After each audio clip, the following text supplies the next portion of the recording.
Roster changes in team spirit. MOUZ is blamed for Falcons' early exit, one phone call away from Simple joining FaZe and the quarterfinals of Blast Austin Major. Plus a lot of exciting news from the world of CS2. You're watching CS2 News Hub. Let's get straight to it. We shall kick off today's episode with a bold statement from one of the FaZe's co-owners, Kaysan. According to him, right after the major, he's gonna make one call, and Simple will instantly join the team. But, well, Simple himself had a slightly different take. He said that there are way too many rumors going around, and it's better not to believe them for now. The team is currently fully focused on preparing for the match against the Mongolz. Karrigan also confirmed that nothing has been decided yet. He said that signing Simple isn't just picking up another player, it's about signing an entire brand, which costs a lot of money. Hence, why nobody signed him yet, and that massively impacts the price tag. Former Navi and Passion UA coach Kane also weighed in on the sniper shuffle. He said that this offseason, Blade will be facing a really tough decision: who stays on the Born to Win roster and who gets the boot. Kane hinted that the main candidate to be dropped is Wonderful, and he believes Navi should go after jLambo, who is currently playing for Fnatic. But that move won't come cheap. According to Kane, it could cost them a cool $1 million.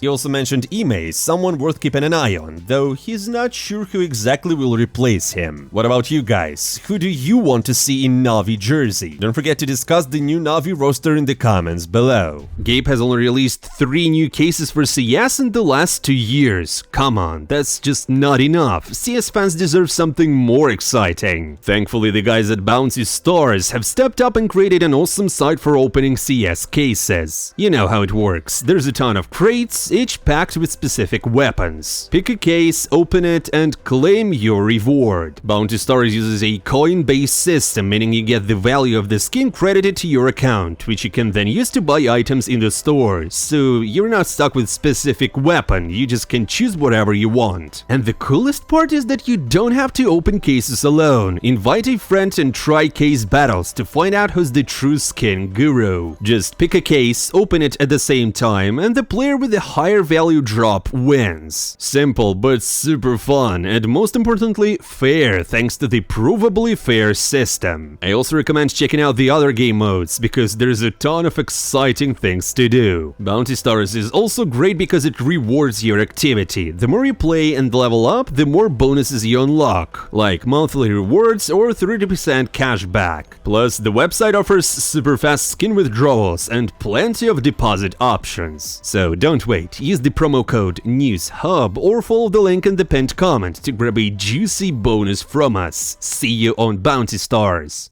By the way, guys, did you know that the $1 million buyouts are becoming pretty common now? And no, we're not talking about Nico, MOUZ, or other HLTV top-tier stars. We're mainly talking about the Brazilian teams, because they started including $1 million buyouts in nearly every contract, even when a player's salary is barely $1,000. This was highlighted by NQZ, who noted that the players often don't even pay attention to this part of their contracts, and that can end up killing their careers before they even take off. Just a reminder, a buyout clause is the amount a team has to pay to sign a player who's still under contract with another org. Now, if we're talking about players like Zaivu, sure, a $1 million buyout makes sense, and might even be low. But when it comes to players from lower tier teams who barely make it into the top 30, it starts to look more like contract slavery than fair business. So guys, if you are future stars, please pay attention to your contracts. Speaking of well-paid snipers and MOUZ, we couldn't skip the drama surrounding him and Falcons' early elimination from the major. MOUZ decided to put all the blame on MOUZ for the team's downfall, saying Ilya was responsible for their first 2 best-of-1 losses, where, according to Maui Snake, he played shockingly bad. He admits it might have been due to changes in MOUZ's routine or mindset, and possibly enforced by the Falcons' staff. But still, for best-of-1 matches where Falcons were the clear favorites, the results were unexpected unacceptable at least. Insiders also claim that during the major, Falcons' psychologist told m0NESY to stop grinding FaZe late at night and instead start his mornings with a jog or yoga, hence the poor results. Now, m0NESY's former team, G2, has made it official. Hades and TaZ are out. I mean, we all knew it, but now it's finally done. And I have to say, Hades didn't stay teamless for long. Rumor has it he's already set to join Inner Circle, currently ranked number 97 in the world, alongside Stiko and Krasnal. The team just benched Oscar, QQ, and Fasor. As for TaZ, he posted a long farewell thread thanking all the players that he worked with at G2. He said Nico and Hunter helped him fit right in and made him feel at home. He remembered m0NESY as a constantly smiling kid who lives in the moment. To Melbs, he said, don't doubt yourself, but don't let it go to your head. He also advised Heavy God to go easier on himself, stop being so harsh. But also, TaZ gave some props to the IGLs. Snacks, in his words, has grown massively, both as a player and as a person. And to Hooksy, well, he called him the little bitch, but his dedication was inspiring though. And lastly, to Nexa, TaZ simply told him not to let anyone push him around. Hades, though, also got a shout out. TaZ sees a lot of potential in him and wished that they had more time to work together. He wrapped it all up thanking G2's management. Nothing flashy, just the usual appreciation. For what's next, TaZ didn't say, but he promised to keep fans updated. Now, before going to the quarterfinals, let's talk about Blast a little, because they decided to follow the trend and make some format changes of their own. From now on, all group stages of Blast Open events will be played online, while the playoffs will still be LANs. We already saw this setup with Blast Open Lisbon. The group stage was held in studio of Copenhagen, and the top 6 teams flew out to the Portuguese capital for playoffs. Now, according to Messioso, the manager of Complexity, Blast Open Series with this change has lost some of its appeal, mainly because it gives out fewer VRS ranking points. And with this new online format, he believes it's going to become even less attractive for top-tier teams. On the brighter side, Blast recently signed a 3-year deal with Gaming Malta, which we discussed in the previous episode. Thanks to that, they will be opening a brand new studio on the island to host both CS and Dota tournaments.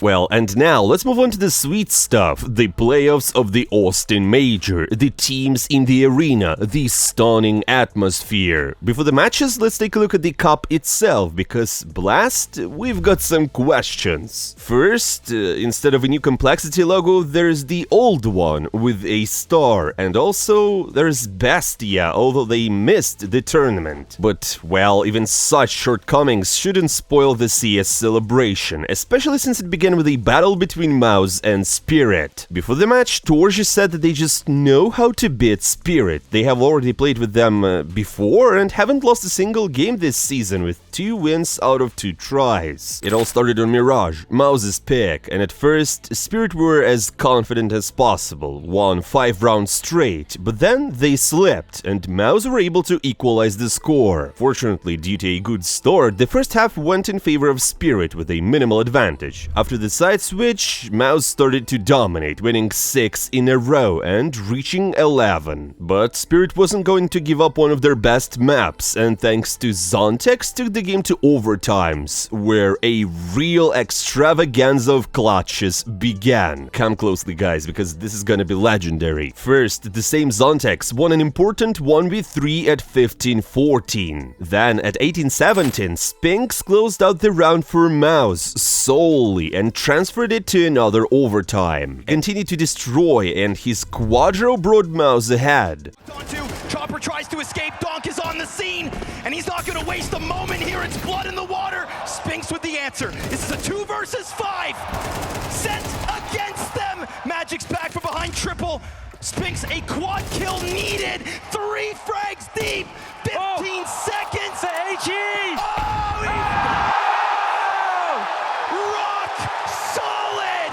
But in the next round, Magixx took a very important clutch, keeping Spirit afloat. Then it was also him to essentially bury MOUZ by winning a 1v3 at 21-23, after which Spirit took the first map. It was crazy, guys. As Zontex said, it was because of the clutches that they won Mirage. If not for them, the game could have gone completely differently. On map 2, MOUZ were leading, despite a beautiful force buy from Spirit. Although MOUZ then managed to impose their game on defense, which is why the first half ended with a score of 8-4. Next, Spirit tried to come back, and Dong had a glorious ace. But despite this, it all ended rather quickly as Mongolz took the lead. Then, despite a beautiful 2v4 from Spirit, they just won Dust 2. Everything was decided on Nuke, and for defense, Spirit showed an exemplary game on the street. Dong was simply impossible to get past, but Zontex and Shiro made some mistakes on the ramp, which is why MOUZ were able to take two forces, so the first half ended with a pretty shaky 8-4. After the change of sides, MOUZ came back. They were able to tie the score and even to take the lead. Spirit's attack was a complete flop. They often made mistakes on exits, and sometimes it seemed like they were playing against themselves, which led to a predictable failure. And all this considering that Brolin had 0-13 at some point, and ultimately ended the map with just 4 frags. So yeah, it was a 4v5, the whole nuke. And well, as you can already guess, MOUZ shockingly closed it down. Spirit are kicked out. Doesn't know it, hiding in the corner. Spinks is gonna find them.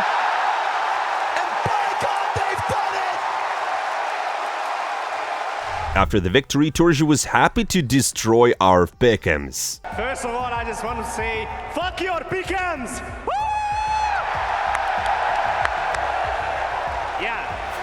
This match became the most popular one of the whole year, even beating Shanghai major viewerships. But, well, as soon as Spirit lost, insiders started trumpeting about replacements in the team. According to Hirumi, the Dragons will soon lose at least one player, and the first candidate for a kick is Magixx. According to the same Hirumi, back in December last year, Magixx was almost replaced by Perfecto. But the triumph in Shanghai saved the current Dragons roster. The players themselves are not so sure about anything in the future, and as Chopper said, it's up to the management to decide. Meanwhile, Thorin is already recommending Dunk to look for a new team in Europe. Other analysts believe that Spirit's problem is not only in the players, but also in the structure, which also needs to be worked on. The second match of the quarterfinals was the confrontation between Pain and FURIA. The Brazilian derby promised to be quite easy for Fallen's gang, and at first it seemed like that, like FURIA had the perfect order. They closed out enemy's nuke perfectly, no mistakes, and Molodoi looked like prime Kenny. In general, a great defense from FURIA and then a no less perfect attack. But all the magic of Brazilian CS was revealed on the second map. Imagine, you pick Anubis, your not most stable map, but still a 60% win rate. Your opponent, though, has a win rate of 20%, and previously lost this map to teams like Wildcard and Odd Dick. On paper, it's an easy win for FURIA, especially since Molodoi is in good shape. But the pistol round begins. DJT gives 4 frags in smoke and just ends the round. Then Davideos went wild and took 3 clutches, while Molodoi couldn't do anything at all, which is why he played the second worst map of his career. It was that easy for Pain. Then came the decisive Inferno, and here Ifikinder was doing absolutely ideal on defense, shining bright and stealing the show. After making a triple kill on the pistol round in attack, he just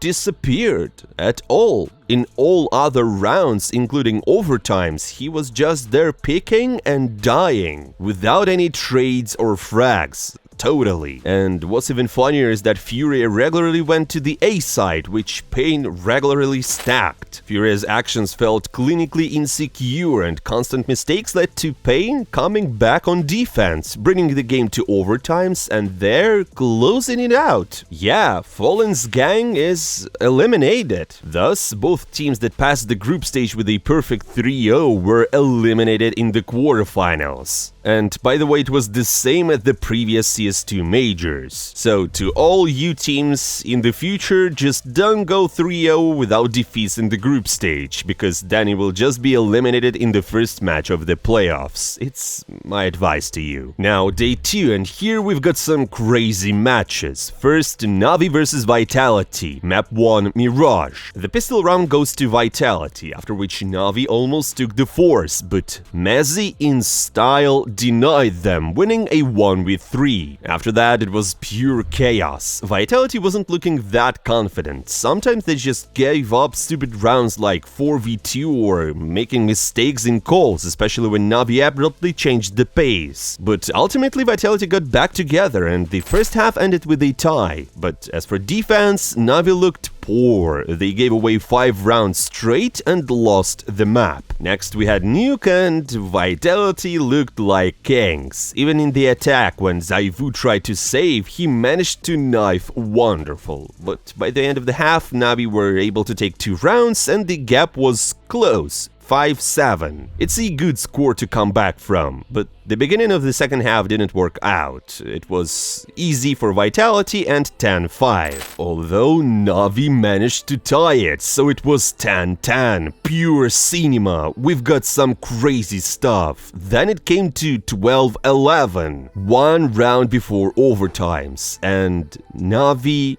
made a mistake. They went sideways under MOUZ, who made a quadro to close the second map. Vitality made it, Navi didn't. Only gets the 2, and so now it is on Ema. And with 15 seconds, he's got to somehow grab that bomb. We've got low health on MOUZ, and they end it right here, right now. The Navi Nation crumbles. And yeah, guys, I have to just pay respect for MOUZ, because this game, he was on top of it. Clutching, fragging, reading the room, you know. After the game, JL was tilted. He said that apparently he's no longer JL legend, but JL loser. And Blade added that even if there are any roster changes in Navi, he sees no candidates to definitely leave the team. As for Vitality, ZywOo said he was very angry with the top 3 last year, so now he wants to take only the first place. And my guys, I mean, he's working on it, obviously. The last quarterfinal was the confrontation between FaZe and the Mongolz. Karrigan had already beaten them in the group stage, but you know, anything can happen in the arena. Before the match, Simple was interviewed, and he said that he really missed the playoffs and their energy, and he will do everything to transfer it to the game. So it all started on Mirage, the Mongolz' pick, and FaZe initially felt extremely confident. They won the pistol round and reached a confident 4-1. But then the magic of the playoffs began. The Mongolz took 3v5 with just deagles. Soon they tied the score. Even worse, Karrigan was sitting in the high tab, which is a clear fail because when your captain goes first, the team always loses. As a result, the first half ended with a tie, 6-6. But after the side switch, the Mongolz took, can you guess, 6 in a row, and they reached the map point. It was so easy for them. FaZe in the end resisted a little, but when the game just don't rag, I mean,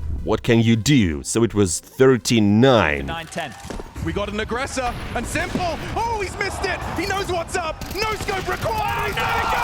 Oh no, a disaster for Simple! The next map was Anubis, FaZe's pick, where Karrigan and the gang started very confidently. They won the first 3 rounds, but, well, then fell apart on the gun round, and they gave up 5 in a row. Still, towards the end, they got back together, and Elish distinguished himself with a 1v2 clutch. Everything to play for, everything to be gained, the blast, the swing, he's got it! The first is his! Oh! He's got it!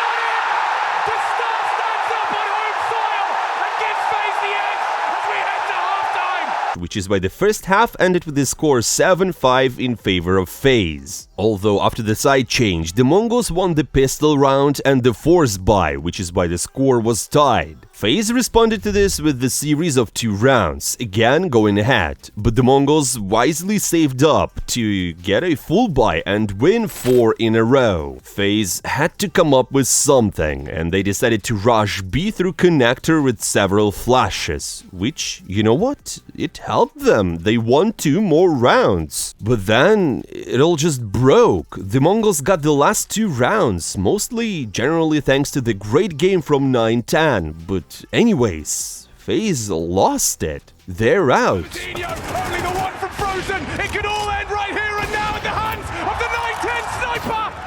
The Mongolian delivers, and it's only rain, and he's not got it in him. He hasn't got it in him. Mongolz have done it.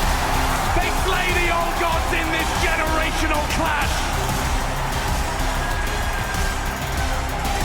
The bigger they are, the harder they fall, and the Mongolz, they save their moment.